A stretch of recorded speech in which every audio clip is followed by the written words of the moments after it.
We've forgotten sometimes, I think, that we are part of nature.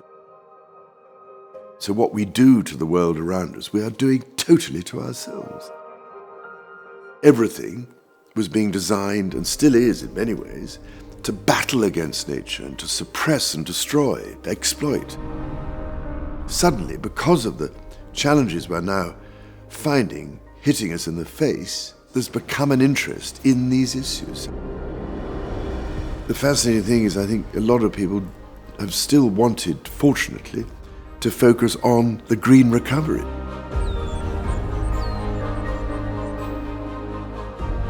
Global food security is a huge issue. We're reliant on a very few species of crops for all of our nutritional intake. Some 90% comes from only 15 crops.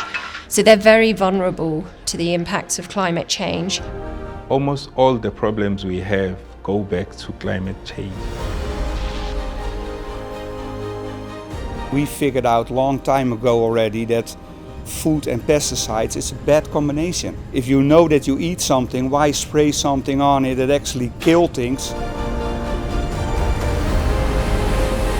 According to the United Nations, 60% of the worldwide greenhouse gases are derived from the way that we produce our electricity.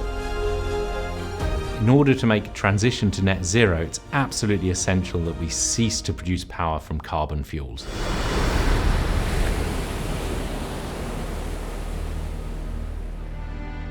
Seed banking has never been more important than it currently is, with 2 in 5 plants threatened with extinction. There's some 70,000, and I think even more, wild plants that are known to be edible, but they're not classified as foodstuffs. We focus only on some, I think, 300 that are classified as foodstuffs, so we really need to just grow this area and our understanding of what we can eat. And by conserving the wild relatives of a number of different crops, we can start to incorporate some of this material into our food system. Umgibe does organic farming, which means we don't use synthetic fertilizers and we don't use pesticides. This is actually borrowed from African farming methods, which are in line with how nature controls the spread of diseases.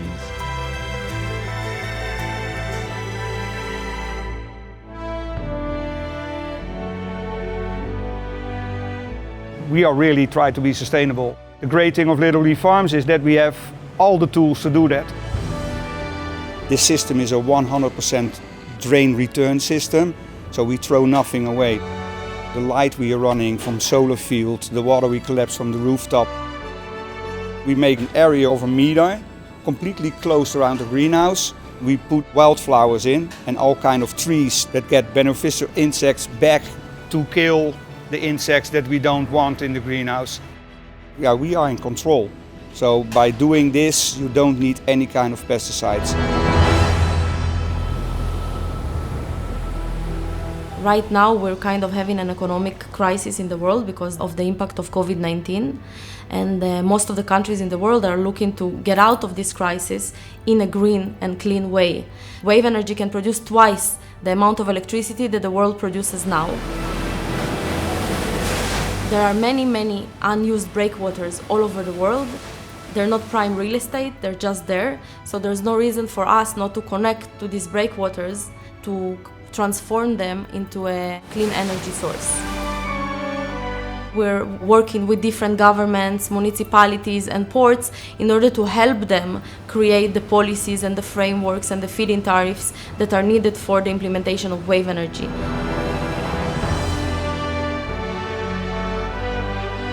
Sunlight is more or less the primary source of energy on Earth. In my slightly biased view, solar energy can produce most of our future power.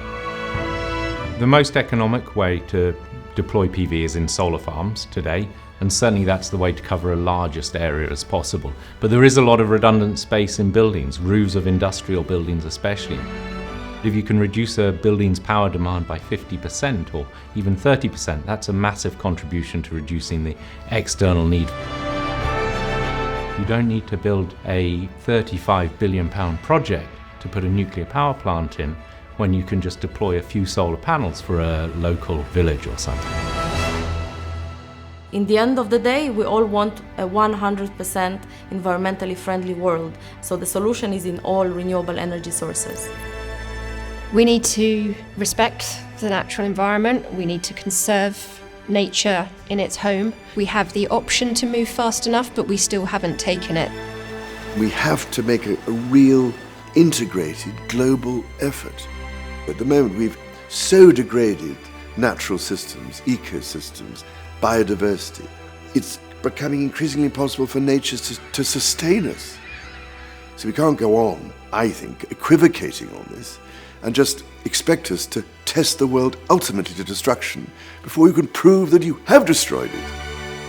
Which is what I've been trying to get across for all these years, and to explain that there is life after apparent death from the current conventional approach.